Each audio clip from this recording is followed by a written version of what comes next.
ନମସ୍କାର। ଆପଣଙ୍କୁ ଏଇ ମେସିନ୍ ବାବଦରେ ଆଜି ମୁଁ କିଛି କହିବାକୁ ଯାଉଛି। ଏଇ ମେସିନ୍ ଦେନ୍ ଏଇ ମେସିନ୍ଟା ଓକେ।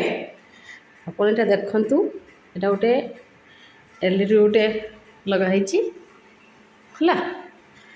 ଆଉ ଦେନ୍ ଏଇଟା ଆପଣଙ୍କର ତ ମାଉସ୍ ଜାଣିଥିବେ। ଏଇଟା ଏଇ ମେସିନ୍ ବାବଦରେ ଆପଣଙ୍କୁ କହୁଛି। ଆପଣମାନେ ତ ଜାଣିଥିବେ, ଯେଉଁମାନେ ମେଡ଼ିକାଲରେ ରହିଥିବେ ସେଇମାନେ ତ ଆପଣମାନେ ଜାଣିଥିବେ। ତଥାପି ଯେଉଁମାନେ ଜାଣିନାହାନ୍ତି ଆପଣମାନଙ୍କୁ ଜଣାଇବାକୁ ଚାହୁଁଛି। ଏଇଟା ହେଉଛି ଆମ ଓଟିଟା ଓକେ।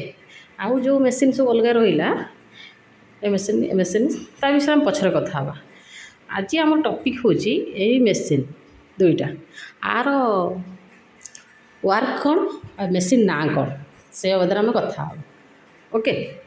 ଏଇଟା ଆପଣଙ୍କର ଏଇଟା ବିଶେଷ କରି ଏଇଟା ଦେଖନ୍ତୁ, ଏଇଟା ସିଆର୍ଏମ୍ ମେସିନ୍, ସିଆର୍ଏମ୍ ମେସିନ୍, ଯେଉଁଟାକି ଆପଣଙ୍କୁ କିଡ଼ନୀ ଷ୍ଟୋନ୍ରେ ଅପରେସନ୍ରେ ଦରକାର ପଡ଼େ ଏଇ ମେସିନ୍ଟା ଓକେ। ଆଉ ଦେନ୍ ସେଠି ଯେଉଁ ଅପରେସନ୍ କରାଯାଏ, ଯେଉଁ ଡକ୍ଟର୍ସ ମାନେ କରନ୍ତି, ତାର ପିକ୍ଚର୍ଟା ଆ ଦେହରେ ସଲ୍ଭ କରାଯାଏ। ଏଇଠି ଦେଖିକି କରନ୍ତି ହେଲା। ଯେଉଁଟା ଆମ ମୋବାଇଲରେ ଯେମିତି କ୍ୟାମେରାଟା, ଏଇଟା ତା'ର କ୍ୟାମେରାଟା ପଡ଼ିବ ବଡ଼ି ଉପରେ, କିଡ଼ନୀ ଉପରେ ପଡ଼ିବ। ଦେନ୍ ତା'ର ସଲ୍ଭ କରିବ ଏଇ ଜାଗାରେ, ଏଇଠି ଏଇ ଯେଉଁ ସ୍କ୍ରିନ୍ ଉପରେ କରିଲେ ସେଇ ଅନୁସାରେ କେଉଁଠି ଷ୍ଟୋନ୍ ଅଛି, କେଉଁଠି କ'ଣ ଅଛି, ଆମେ କିଡ଼ନୀ ଉପରେ ଫୋକସ୍ କରିକି ଆମେ ଦେଖିପାରିବା କି ଦେନ୍ ଅପରେସନ୍ କରିପାରିବା ହେଲା। ଆର କାମ ହେଉଛି, ସେଠି ଯେତେବେଳେ ଏଇଟା ପଡ଼ିଲା ଅପରେସନ୍ ହେବ, ଯେଉଁଠି ବଡ଼ିର ଅପରେସନ୍ ହେଲା, ଦେନ୍ ଏଇଟା ହେଉଛି ବଡ଼ିର ଅଦର ପାର୍ଟରେ କିଡ଼ନୀଟା ଥାଏ ଆମର ବ୍ୟାକ୍ ସାଇଡ଼୍ରେ ଓକେ। ଏଇଟା ରହିବ ପୁରା ବ୍ୟାକ୍ ସାଇଡ଼୍ରେ, ପୁରା କିଡ଼ନୀ ଉପରେ ରହିବ ହେଲା। ରହିଲା ପରେ ଦେନ୍ ଏଇଠି ଆପଣଙ୍କର ସବ୍ କରାଇବ ହେଲା। ସେଇ ଅନୁସାରେ ଡକ୍ଟର୍ସ ମାନେ କାମ କରନ୍ତି। ତାର ଏଠି ଜଣେ ଅପରେଟିଂ ଲୋକ ଠିଆ ହେଇଥିବ ଏଇ କାମ କରିବା ପାଇଁ ହେଲା। ଏଇଟା ମୁଁ କରେ ଏଇ କାମଟା, ବୁଝିଲେ କି।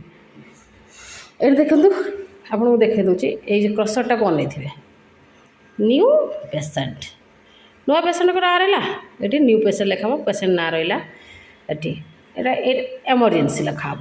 ଏଇଟା ଡିଲିଟ୍ ଷ୍ଟଡ଼ି, ମାନେ ଏଇଟା ସରିଗଲା ପରେ ଆଇଦର ତୁମେ ସେଭ୍ କରିପାର, ନହେଲେ ଆଇଦର ଏଟାକୁ ଡିଲିଟ୍ କରିପାରିବ। ଏଇଟା ରିଫ୍ରେଶ୍ ଜାଣିଥିବେ ହେଲା। ଏଇଟା ଡେଟ୍ ଅନୁସାରେ ଏଇଟା ଷ୍ଟାର୍ଟ ଡେଟ୍ ପଡ଼ିଲା, ଏଇଟା ଆପଣଙ୍କର ନେମ୍ ପଡ଼ିବା, ପେସେଣ୍ଟ ପିଆଇଡ଼ି ନମ୍ବର ପଡ଼ିଲା, ଏଇଟା ଗ୍ୟାଲେରୀ ପଡ଼ିଲା ହେଲା। ଏଇଟା ଏକ୍ଜାମ୍, ଏଇଟା ଏକ୍ଜାମ୍ କଲେ ଏକ୍ଜାମ୍ କରିବ ହେଲା। ଏଇଠି ସବୁ ଲେଖା ହେଇଦେବ ପେସେଣ୍ଟ, ଦେଖନ୍ତୁ ପେସେଣ୍ଟ ନେମ୍ ଏଇ ତ ରହିଲା ଏଇଟା। ଦେନ୍ ପେସେଣ୍ଟ ଆଇଡ଼ି, ସେକ୍ସ মেল কি ফিমেল, ডেট অফ বার্থ ওকে, এটা এজ, এটা এসেন্সিয়াল নম্বর, প্রসিডিওর କ'ଣ ଅପରେସନ୍, ଷ୍ଟଡ଼ି ଷ୍ଟାଟସ୍ ଓକେ। ଏଇଟା ଆଡ଼ମିସନ୍ ଆଇଡ଼ି, ଏଠି ପ୍ରୋଟେକ୍ଟ, କ'ଣ ପ୍ରୋଟେକ୍ଟ ଦିଆହେଉଛି ଏଇଟା ଓକେ। ଏଇଟା ରହିଲା, ଏଇଟା ୟୁଏସ୍ବି କୋଡ଼୍ଟା, ଏଇଠି ଆପଣ ଚାର୍ଜେସ୍ ବଗେରା ବସାଇ ପାରିବେ। ଏଇଟା ସେନ୍ସର୍ଟା ହେଲା। ଏଇଠି ରହିଲେ ମାନେ ଯେଉଁ ସେନ୍ସର୍ ଲୋକ କାମ କରିବ ତାହା ମୁହଁଟା ଏଇଠି ରହିବା ଦରକାର ହେଲା। ଏଇଟା ତ ଅନ୍ ଅଫ୍ ସୁଇଚ୍ଟା, ଅନ୍ ଅଫ୍ ପାୱାର ବଟନ୍ଟା। ଏଇଟା ତ ହେଉଛି ମାଉସ୍ କ୍ରସର୍ଟା। ଏଇଟା ଆପଣଙ୍କର ଦେଖନ୍ତୁ, ଏଇ ଯେଉଁ ଲକ୍ଟା ଅଛି, ଏଇଟା ଲକ୍ଟା ଖୋଲିଦେଲ, ଏଇଟା ଆଗକୁ ଯିବ, ଏଇଟା ପଛକୁ ଆସିବ। ପୁଣି ଲକ୍ଟାକୁ ଅଫ୍ କରିଦେବେ ହେଲା। ତାପରେ ଏଇଟା ଅନ୍ ଅଫ୍, ବୁଝିଲେ, ଏଇଟା ଅନ୍ ଅଫ୍। ଆଉ ଏଇଠି ଯେଉଁ ଯାହା ସବୁ ବଟମ୍ ରହିଛି, ସେଇଟା ଆପଣଙ୍କର ସବୁ ଏ ମେସିନ୍ର ବଟମ୍। କ'ଣ ମୋଡ଼୍ ଦିଆହେବ, ଯାହା ଡକ୍ଟର୍ସ ମାନେ ଚାହିଁବେ ତୁମେ ସେଇ ଅନୁସାରେ କାମ କରିବ। ଏଠି ସବୁ ଅଛି। ସିନ୍ କହିବାକୁ ଦେଖିଲେ ଆପଣ ସିନ୍ ମାରିବେ, ତଳକୁ କହିବାକୁ ଗଲେ ତଳଟା ମାରିବେ, ସବୁ ମୋଡ଼୍ ସବୁ ଏଠି ଅଛି, ଚେଞ୍ଜ କରିବାକୁ ପଡ଼ିବ ଓକେ। ଏଠି ଦେଖନ୍ତୁ, ଏଇଟା ଦେଖନ୍ତୁ, ଦୁଇଟା ଯେଉଁ ଆଖି ଚିହ୍ନ ହେଇଛି ଆପଣଙ୍କର, ଏଇଟା ଡକ୍ଟର୍ସ ମାନେ କହିବେ ଆଉ ଟିକେ ଭଲିକି ଦେଖିବାକୁ ଚାହୁଁଛୁ, ଏଇଟାକୁ ଯେତେ ଥର ପ୍ରେସ୍ କରିବ ସେତେ ଭଲ ଦେଖାଯିବ ଫଟୋଟା ହେଲା। ସେ ଅନୁସାରେ ଏଇସବୁ ଦେଇଛି ଆଉ। ଡେଞ୍ଜର ବଟମ୍ ଏଇଟା, ସବୁ କିଛି ସରିଗଲା, ଏଇଟା ଅନ୍ କରିଦେଲେ ପୁରା ସାଇଲେଣ୍ଟ ହେଇଗଲା ମୋବାଇଲ, ମାନେ ଯେମିତି ଏ ମେସିନ୍ଟା ଯେମିତି ମୋବାଇଲ ସାଇଲେଣ୍ଟ ରୁହେ ସେମିତି। ଏଇଟା ହେଉଛି ଆପଣଙ୍କର ଫୁଟ୍ ରେଷ୍ଟଟା, ଏଇଟା ଫୁଟ୍। ଯାହା କରିବ ଏଇଟା ମନେ ରଖିଥିବ, ଆକୁ କ୍ଲିକ୍ କରିବ, କ୍ଲିକ୍ କରିଦେଲେ ଜିନିଷଟା ସେଇଠି ଷ୍ଟପ୍ ହେଇକି ରହିଲା ହେଲା। ଏଇଟା ଏମର୍ଜେନ୍ସି ପ୍ରେସ୍, ଯଦି କିଛି ଅଟକଟ ହେଲା ଜିନିଷ ମେସିନ୍ ଉପରେ ଯଦି କିଛି ପ୍ରେସର୍ ପଡ଼ିଲା କି ଅତ୍ୟଧିକ ଅପରେସନ୍ ହେଇକି ମେସିନ୍ ଗରମ ହେଇଗଲା ହିଟ୍ ହେଇଗଲା ସରି ହଁ ଏଇଟାକୁ ଏମର୍ଜେନ୍ସି ଅଫ୍ କରିଦେବ ହଁ ଅଟୋମେଟିକାଲି ସବୁ ବନ୍ଦ ହେଇଯିବ ଓକେ। ଏଇଟା ଦେଖନ୍ତୁ ଏହାର ଗୋଟେ ଯେଉଁ ଇଏ ଲାଗିଛି କେତେ ମୋଟା ଦେଖନ୍ତୁ এটা କିଛି ହେବନି ମାନେ ବହୁତ ଷ୍ଟ୍ରଙ୍ଗ ଅଛି ଏ ଜିନିଷ ପାଣି କି ଆଉ କିଛି ଲାଗିଲେ ନଷ୍ଟ ଶୀଘ୍ର ହେବନି ହେଲା। ଏଇଟାକୁ ଆପଣଙ୍କୁ ଦେଖିବାକୁ ପଡ଼ିବ এইটা ଆପଣଙ୍କର କାଚ ନୁହଁ ଦେଖନ୍ତୁ ଏଇଟା କାଚ ନୁହଁ ଏଇଟା ହେଉଛି ପ୍ଲାଷ୍ଟିକ୍ର ହେଲା। এইটা ପ୍ଲାଷ୍ଟିକ୍ ଏଇ ଜିନିଷଟା ପାଇଁ ଆମେ ପେସେଣ୍ଟର ସବୁକିଛି କରିପାରୁଛେ ଦେଖନ୍ତୁ ଆପଣଙ୍କୁ ପୁରା ଡିଟେଲ୍ସ ଦେଖାଉଛି ଦେଖନ୍ତୁ ପୁରା ଡିଟେଲ୍ସ ଓକେ ଦେଖନ୍ତୁ ହେଲା। ନର୍ମାଲ ଲୋକ ଜାଣିପାରିବେ କି ନାହିଁ ଜାଣିନି କିନ୍ତୁ ମେଡ଼ିକାଲ ଲୋକ ଅବଭିୟସଲି ଜାଣିପାରିବେ ହେଲା। ଦେଖନ୍ତୁ ଓକେ ଦେଖନ୍ତୁ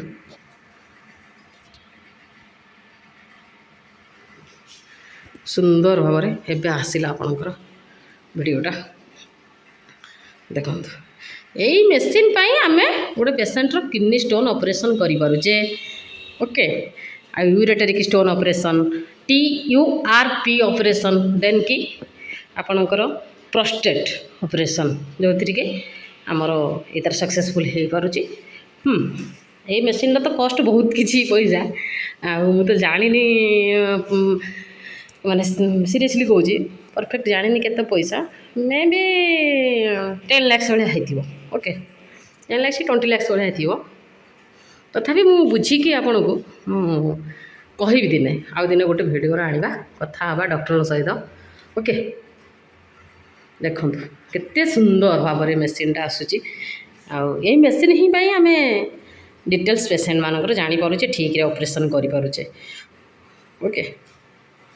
ଦେଖନ୍ତୁ ଆଉ ଯଦି ମୋ ଭିଡ଼ିଓଟା ଭଲ ଲାଗିଲା ଆପଣମାନଙ୍କୁ ଏମିତି ଭଲ ଭଲ ଆମ ହସ୍ପିଟାଲର ଆମ ଓଟିର ଯେତିକ ମେସିନ୍ ଅଛି ସେ ମେସିନ୍ ବିଷୟରେ ଆପଣମାନଙ୍କୁ ମୁଁ କହିବି ତାର ଭିଡ଼ିଓ ବି ଛାଡ଼ିବି ଆଉ ଆପଣମାନଙ୍କୁ ଆହୁରି ଭଲ ଭଲ ଭିଡ଼ିଓ ଆଣିକି ପହଞ୍ଚେଇବି। ଆପଣମାନେ ଦେଖନ୍ତୁ ଯଦି ଭଲ ଲାଗିଲା ଆପଣଙ୍କୁ ଟିକେ ପ୍ଲିଜ୍ ମୋତେ ଟିକେ ଏତିକି ସାହାଯ୍ୟ କରନ୍ତୁ ଲାଇକ୍ ସେୟାର କମେଣ୍ଟ କରନ୍ତୁ ଆଉ ଭଲ ଲାଗିଲେ କି ଭଲ ଲାଗୁନି ବି କହିପାରିବେ ଭଲ ଲାଗିଲେ ବି କହିପାରିବେ କିଛି ନାହିଁ ଆପଣ ହେଉଛନ୍ତି ମୋ ସବୁ କିଛି ଦର୍ଶକ ହେଉଛନ୍ତି ଆମର ସବୁ କିଛି ଓକେ। ଆଉ ଏତିକି କହୁଛି ଆପଣମାନେ ମୋ ଉପରେ ସେତିକି ଭରସା ରଖନ୍ତୁ ବିଶ୍ୱାସ ରଖନ୍ତୁ ଆହୁରି ଭଲ ଭଲ ଭିଡ଼ିଓ ଦେବି ଜୟ ଜଗନ୍ନାଥ। ଆଉ କିଛି କହିବାକୁ ଚାହୁଁନି ମୁଁ ଜାଣିଛି ଭଲ ଲାଗିଥିବ ଜୟ ଜଗନ୍ନାଥ। ଆଉ ଆମେ ଦେଖା ହେବା ନେକ୍ସଟ ଭିଡ଼ିଓରେ ନେକ୍ସଟ ଏପିସୋଡ଼ରେ ଏତିକି କହିକି ଜୟ ଜଗନ୍ନାଥ ଜୟ ଓଡ଼ିଶା।